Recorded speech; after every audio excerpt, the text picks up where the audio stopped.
पुराने जमाने की जंग में चक्रव्यूह जैसे अभेद्य सैन्य संरक्षा मानी जाती थी, जिससे निकल पाना दुश्मन के लिए असंभव हो जाता था। अब मिडिल ईस्ट की जंग में ईरान ने भी कुछ इसी तरह का डिफेंस सिस्टम तैयार किया है और लगता है कि अमेरिका ईरान के इस जाल में फंस चुका है। ईरान के इस वॉर प्लान का नाम है मोजेक डिफेंस सिस्टम, जिसने अमेरिका और इजराइल के सामने ऐसी दीवार खड़ी कर दी है जिससे भेदना सुपर पावर देश के लिए मुश्किल हो चुका है।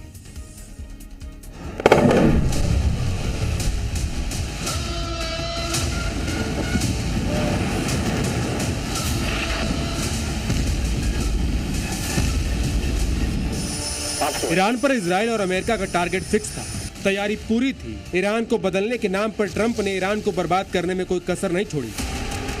28 फरवरी को इजराइल और अमेरिका की जोड़ी ने बड़ा हमला किया, जिसमें अमेरिका के हमले में supreme leader Ayatollah Ali Khamenei की मौत हो गई। ईरानी सेना के chief of staff major general Abdul Rahim Mousavi मारे गए। ईरानी सशस्त्र बलों के प्रमुख मोहम्मद बाघेरी की मौत हुई। अयातुल्लाह खामेनेई के सुरक्षा सलाहकार अली शमखानी मारे गए। IRGC के कमांडर मोहम्मद पाकपुर के साथ साथ दर्जनों ईरानी सेना के अधिकारी इजराइल अमेरिका के ज्वाइंट अटैक का शिकार हुए।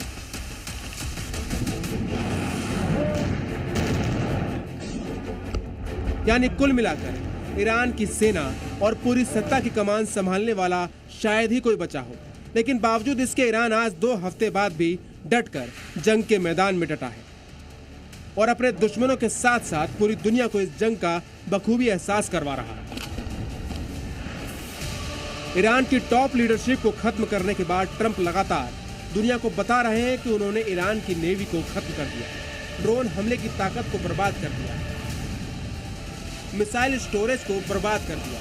लेकिन इन दावों के बावजूद ईरान पूरी ताकत से हमलावर है और इसकी वजह है ईरान का डिसेंट्रलाइज्ड मोजेक डिफेंस स्ट्रेटजी।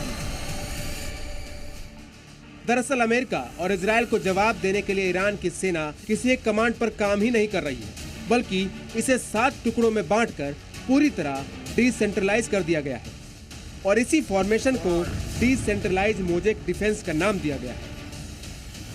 इस प्लान में टॉप लीडरशिप के मारे जाने के बाद सेना को 7 हिस्सों में बांटने की रणनीति बनाई गई। इसमें IRGC, buses Malaysia, army, missile unit और नौसेना को अलग किया जाता है। सेना के 5 अंगों के साथ लोकल यूनिट्स तैयार की जाती है जो कम्युनिकेशन टूटने पर अपने फैसले खुद ले। टॉप लीडरशिप के मारे जाने के बाद भी सेना के जंग लड़ते रहने की रणनीति 2019 में बनाई गई थी। ईरान ने यह रणनीति अमेरिका के अफगानिस्तान और इराक ऑपरेशन की स्टडी के बाद तैयार की।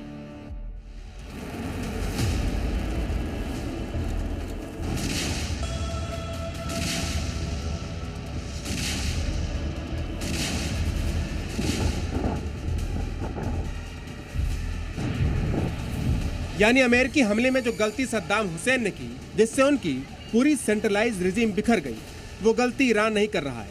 और यही वजह है कि खामनेई जैसे सुप्रीम लीडर के खात्मे के बाद भी ईरान जंग में टिका हुआ है और इसकी वजह है मोजेक डिफेंस स्ट्रेटजी, क्योंकि इसमें कोई भी फैसला टॉप लीडरशिप की बजाय कई स्तर पर लिया जाता है।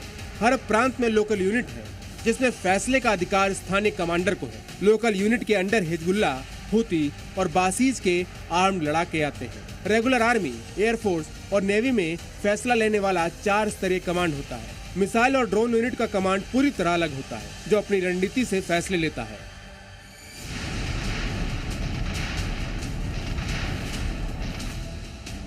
यानी कोई भी यूनिट, सेना का कोई भी अंग जंग में नुकसान झेलता है तो उसका दूसरा हिस्सा अपने आप ही स्थिति के मुताबिक अटैक प्लान बनाता है और इसके लिए टॉप लीडरशिप की जरूरत नहीं होती। मोजेक डिफेंस स्ट्रेटजी में पलटवार से लेकर गुरिल्ला वार जैसी हर जंगी रणनीति के एक्सपर्ट हर टीम में मौजूद होते हैं और अब ईरान का यही वॉर प्लान अमेरिका और इजराइल को जंग में करारी चोट दे रहा है। ब्यूरो रिपोर्ट, जी मीडिया।